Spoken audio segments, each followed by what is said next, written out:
اعوذ باللہ من الشیطان الرجیم، بسم اللہ الرحمن الرحیم۔ السلام علیکم۔ ایک استانی اپنے اسکول سے گھر آئی۔ وہ اپنے ساتھ کچھ کاغذات لائی تھی جو کہ دراصل مضامین تھے۔ یہ بچوں کا ہوم ورک تھا کہ بچے میری خواہش اس عنوان کے تحت ایک مضمون لکھ کر لائیں۔ آج اسے ان مضامین کو جانچنا تھا۔ عشائیہ کے بعد اس نے جانچنا شروع کیا۔ اس کے شوہر قریب ہی اپنے اسمارٹ فون پر اپنا پسندیدہ کھیل کینڈی کرش ساگا کھیلتے ہوئے ٹہل رہے تھے۔ آخری پرچہ پڑھتے ہی اس نے پھوٹ پھوٹ کر رونا شروع کر دیا۔ اس کی سسکیوں کو سن کر اس کے شوہر روتے ہوئے آئے اور اس سے رونے کی وجہ دریافت کی۔ کیا ہو گیا ہے، کیوں رو رہی ہو؟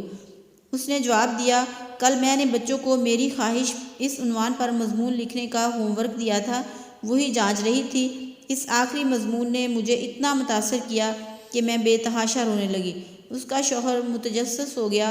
اس نے پوچھا، کیا مضمون ہے؟ ذرا میں بھی تو سنوں۔ اس استانی نے کہا، سنیے، میری خواہش ہے کہ میں ایک اسمارٹ فون بن جاؤں۔ میرے والدین اسمارٹ فون کو بہت چاہتے ہیں۔ وہ اس کا اتنا خیال رکھتے ہیں کہ مجھے بھی بھول جاتے ہیں۔ جب میرے والد آفس سے تھکے ماندے گھر آتے ہیں تو ان کے پاس اسمارٹ فون کے لیے تو وقت ہوتا ہے، لیکن میرے لیے نہیں۔ جب میرے والدین کام کرتے ہیں اور فون کی گھنٹی بجتی ہے تو وہ فوراً فون اٹھا لیتے ہیں، جبکہ میں کتنا ہی روؤں میری طرف دیکھتے بھی نہیں۔ وہ اپنے اسمارٹ فون پر کھیل کھیلتے ہیں، میرے ساتھ کوئی بھی نہیں کھیلتا۔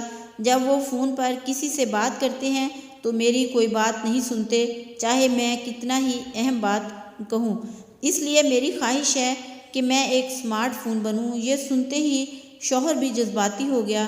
اس نے بھرائی ہوئی آواز میں پوچھا، یہ مضمون کس بچے نے لکھا ہے؟ استانی، ہمارے اپنے بیٹے نے۔